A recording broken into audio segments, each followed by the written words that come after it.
शमशान की हवाओं में एक अजीब सी गंध और नीली रोशनी का असर था। कुंड से उठी वो नीली रोशनी अब धीरे धीरे मंद पड़ रही थी, मगर उसका असर अब भी महसूस हो रहा था। शमशान के पास के पेड़ झुक गए थे, जैसे किसी अनदेखी शक्ति के आगे सर झुका रहे हो। तुम ऐसी क्यों बन गई? तुम्हारे अंदर जो प्यार और इंसानियत थी वो कहां चली गई? मैं तुम्हें इस हालत में नहीं देख सकता। मुझे अब भी लगता है तुम्हारे अंदर की वो अच्छी लड़की जिसके अंदर भावनाएं हैं, जो मुझे नीलमणि का तोहफा देकर गई थी, ऐसा नहीं कर सकती। चीनी अब भी बेहोश थी और उसके चेहरे पर दर्द के भाव साफ दिख रहे थे। साहिला जमीन पर गिरकर अपने हाथों से खुद की तरफ बढ़ने की कोशिश कर रही थी, मगर लगता था कि उसका शरीर अब उसका साथ नहीं दे रहा। शोभित, तुम्हें लगता है कि तुम इस साधना को रोककर कुछ जीत गए हो? कर्ण पिशाचिनी की शक्तियां हमेशा लौट कर आती हैं। आज नहीं तो कल चीनी के अंदर की कर्ण पिशाचिनी जागेगी। तुमने बस उसे कुछ समय के लिए टाल दिया है, खत्म नहीं किया है। मैं चाहूं तो इस समय तुम्हें आसानी से मार सकता हूं, लेकिन मैं वैसा नहीं करूंगा। ये उल्टे सीधे काम बंद करके नॉर्मल लोगों की तरह क्यों नहीं जीती? तभी शमशान के पास झुके हुए पेड़ों में जैसे खलबली मच गई। ऐसा लग रहा था कि अगर उनकी जड़ों ने उन्हें थाम कर नहीं रखा होता तो वो वहां से भाग जाते। हवाएं तेज हो गई, लेकिन उनका क्षेत्र शमशान के आस पास का ही था। कुंड के पास एक औरत का धुंधला सा आकार दिखाई दिया। साहिला ने कमजोर आंखों से उस औरत को देखा और एक पल के लिए खामोश हो गई। अब ये क्या हो रहा है? ये औरत कौन है? और ये रोशनी इतनी अजीब क्यों लग रही है? उस औरत के रूप में एक अलग ही शक्ति थी। उसने अपने हाथ उठाए और कुंड के पास घूमती रोशनी को अपने अंदर समेटना शुरू कर दिया। धीरे धीरे उसका रूप और साफ होने लगा। क्या कह रहे थे तुम इस अघोरन से? ये नॉर्मल क्यों नहीं बन जाती? दरअसल नॉर्मल होना बहुत बोरिंग और हिपोक्रिट है। हमारा समाज नॉर्मल है, लेकिन इसकी हर एक परत के नीचे हत्या, रेप, टॉर्चर जैसे क्राइम छुपे हैं। तो तुम जिस समाज का हिस्सा हो वो भी नॉर्मल कहाँ है? कौन हो तुम? मैं हूँ मंथरा, यहाँ की कर्ण पिशाचिनी। ये नीलमणि तुम्हें कहाँ से मिली? ये मुझे चीनी ने दी। ओह, तो इसका नाम शीनी है। तुम्हें पता है इस तरह की मणियां किसके पास होती है? नहीं। कर्ण पिशाचिनी के पास। अब सवाल ये है कि इसने इतनी खास चीज तुम्हें क्यों दी? इससे ही पूछती हूँ। शोभित ने उस औरत की तरफ देखा जो अब चीनी और साहिला के पास जा रही थी। उसने चीनी के सर पर अपना हाथ रखा और चीनी की सांस धीरे धीरे ठीक होने लगी, लेकिन साहिला को उसने बस एक नजर देखा। तू साहिला, तू थोड़ा और तड़प। ये दर्द अभी कुछ घंटे रहेगा। मैं चाहती हूँ तू इसका एक एक पल महसूस करे। ये सब तेरी वजह से हुआ है। साहिला का शरीर एक पल के लिए कांप गया। उसने अपने हाथ से कुंड के पास पड़ी लाल कटोरी उठाने की कोशिश की, मगर जैसे ही उसने उसे हाथ लगाया, कटोरी से एक तेज आग की लपट निकलकर उसके हाथ को जला गई। साहिला जोर से चीखने लगी और जमीन पर गिर गई। नहीं, दूर हटो चीनी से, वो तुम्हारे जैसी नहीं है। बस, तूने बहुत मेहनत कर ली, अब सो जा। मंथरा के एक वार में शोभित उड़ा हुआ शमशान की दीवार से जा टकराया और ईंटों के नीचे दब गया। तुम कर्ण पिशाचिनी? हाँ, नाम तो बड़ा स्वीट है तुम्हारा, चीनी। कहो, कैसे भटकना हुआ मेरे एरिया में? तुम्हें पता है ना, एक एक जगह पर एक ही कर्ण पिशाचिनी का राज चल सकता है। मुझे सब पता है। मैं यहाँ खुशी से नहीं आई हूँ, बल्कि मेरे हालात मुझे यहाँ लाए हैं। लेकिन तुम्हें बुलाने के लिए मेरी साधना तो नीलमणि के ब्लास्ट से भंग हो गई थी। फिर तुम यहाँ कैसे आ गई? चीनी, तुम्हें मुझे बुलाने की जरूरत नहीं थी, क्योंकि मेरी क्यूरियोसिटी मुझे तुम्हारे पास ले आई है। तुम जैसी कर्ण पिशाचिनी को बिना शक्तियों के देखने का मौका कैसे छोड़ती? तुम ये क्या कह रही हो? मैं अभी भी कर्ण पिशाचिनी हूँ, तुम्हारे तानों से कुछ बदलने वाला नहीं। सच में बिना अपनी असली शक्तियों के, बिना नीलमणि के तुम्हारी बेवकूफ़ी की मिसाल मिलना मुश्किल है। जो तुमने अपनी सारी शक्तियाँ और नीलमणि एक अजीब सी लड़ाई में गंवा दी। तुमने कर्ण पिशाचिनी का नाम शर्मिंदा कर दिया है।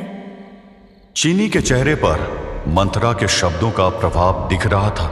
उसका गुस्सा उसके आंखों में झलक रहा था, लेकिन वो खुद को संभालने की कोशिश कर रही थी। तुम मुझे ये सब कहने का हक नहीं रखती। जो कुछ भी मैंने किया वो मेरे फैसले थे। कुछ बड़ा पाना होता है तो बड़े रिस्क लेने पड़ते हैं। तो ले लिया रिस्क, क्या हुआ उसके बाद? अब मेरे पास भीख मांगने क्यों आई थी फिर? चीनी का गुस्सा अब उसके बस के बाहर था। उसने आगे बढ़कर मंथरा को एक तमाचा जड़ दिया। हवाएं एकदम से थम गई और शमशान का माहौल एक पल के लिए बिल्कुल सन्न हो गया। तुमने मुझे हाथ लगाया। मंथरा के आसपास एक काली आग सी उठने लगी। उसकी आंखें तेज नीली रोशनी में बदलने लगी और उसके हाथ में एक अजीब सी शक्ति जागने लगी। चीनी अपनी जगह पर खड़ी थी, लेकिन उसका चेहरा उसके अंदर की बेचैनी को साफ दर्शा रहा था। ये तुमने क्या किया चीनी? वो तुम्हें मार डालेगी। एक कर्ण पिशाचिनी दूसरी कर्ण पिशाचिनी को नहीं मार सकती। गुड, तुम उतनी बेवकूफ नहीं हो जितना मुझे पहले लगा था। मार तो मैं तुम्हें सकती हूँ, लेकिन उसके श्राप से मेरी शक्तियाँ काफी कम हो जाएंगी। मैं ऐसा नहीं करूँगी, लेकिन मैं तुम्हें नुकसान पहुँचा सकती हूँ। क्या करोगी? मेरा चेहरा बिगाड़ोगी? तेरे चेहरे की वजह से ही तो मैं रुकी हुई हूँ। मुझे पता ही नहीं था कि मेरे अंदर एक लेस्बियन लड़की भी छुपी हुई है। तेरा चेहरा और तेरी फिगर देखकर वो जाग गई। मैं तेरे साथ ऐसा कुछ भी नहीं करने वाली। वैसे तेरा वो आशिक भी बड़ा हैंडसम है। उसको मैं अपना सेक्स स्लेव बनाऊंगी। आज तुझे छोड़ रही हूँ, अगली बार ज़बान संभाल कर रखना, नहीं तो तेरी रीढ़ की हड्डी तोड़ डालूंगी। हमारी कुछ तो मदद करो मंथरा, मैं चीनी को समझाऊंगी। यहाँ का सबसे बड़ा व्यापारी समीर पाल, जाओ उसके पास। वो छुपा हुआ सीरियल किलर है, उसकी मदद करो। चीनी की शक्तियाँ वापस आने लगेंगी। मंथरा ने शोभित को उठाया और उसे लेकर उड़ गई। समीर पाल की हवेली के अंदर अब एक विचित्र सन्नाटा था। समीर ने अपनी सिक्योरिटी को केशव को बेहोशी की हालत में उठाकर अंदर ले जाने का सिग्नल दिया। तानी और अर्जुन के बीच अब भी एक टेंशन भरी एनर्जी थी। मुझे तुम दोनों जैसे टैलेंटेड और डेयरिंग लोग चाहिए। तुमने आज यहां जो दिखाया वो किसी प्रोफेशनल से कम नहीं है। मैं तुम दोनों को अपनी सिक्योरिटी टीम का हिस्सा बनाने का ऑफर देता हूं। समीर, मुझे जॉब नहीं चाहिए। मेरा मकसद कुछ और है। हमारे रास्ते बस कोइंसिडेंस से मिल गए। तुम इसे करियर के रूप में क्यों नहीं देखते? तुम्हारे स्किल्स और ट्रेनिंग का सही इस्तेमाल यहां हो सकता है। मेरे पास इतने पैसे और रिसोर्सेज हैं। मैं तुम्हारे मकसद में तुम्हारी मदद करूंगा। मुझे अपने तरीके से काम करना आता है। वैसे भी हर काम पैसों से नहीं किया जा सकता। मैं तो नहीं, पर शायद अर्जुन तुम्हारे काम आ सकता है। बस एक बात का ध्यान रखना, इस पर हद से ज्यादा भरोसा मत करना। तानी ने एक पल के लिए अर्जुन की तरफ देखा, लेकिन उसका चेहरा ब्लैंक था। वो पलटी और सीधा फार्म हाउस के बाहर निकल गई। रात का समय था और सड़क सुनसान थी। तानी अपने विचारों में खोई हुई थी। उसके कदम तेज थे, जैसे वो अपने गुस्से और भ्रम से दूर भाग रही हो। पीछे से अर्जुन तेज कदम उठाता उसके पास पहुंचा। तानी, रुको। तुम इतनी जिद्दी क्यों हो? एक बार मेरी बात सुन लो। मुझे कुछ सुनना नहीं है अर्जुन। ये सब बातें और तुम्हें मैं बहुत पहले भूल चुकी हूँ। आज मैंने तुम्हारी जान बचाई और उसका ये सिला दे रही हो? मैं तुम्हारा हर रूप देख चुकी हूँ। अब चाहे कुछ भी हो जाए, तुम्हारे लिए मेरी फीलिंग्स वैसी ही रहेंगी। अर्जुन ने एक गहरी सांस ली। वो तानी के पास गया और उसके बिल्कुल करीब खड़ा हो गया। तानी, तुम्हें याद है जब हम पहली बार मिले थे? तुम्हारे सपने और तुम्हारा जुनून मुझे इंस्पायर करते थे। तुमने मुझे एक नई जिंदगी दी थी। तानी ने अर्जुन की आंखों में देखा, लेकिन उसकी नाराजगी अभी भी उसके चेहरे पर थी। एक पल के लिए दोनों के बीच सिर्फ खामोशी थी। तुम्हारे बिना सब कुछ बेकार लगता है। अर्जुन ने धीरे से तानी का हाथ पकड़ा और उसके करीब आया। उसने एक पल के लिए तानी की नाराजगी को इग्नोर करते हुए उसका चेहरा अपने हाथों में लेकर उसे किस कर लिया।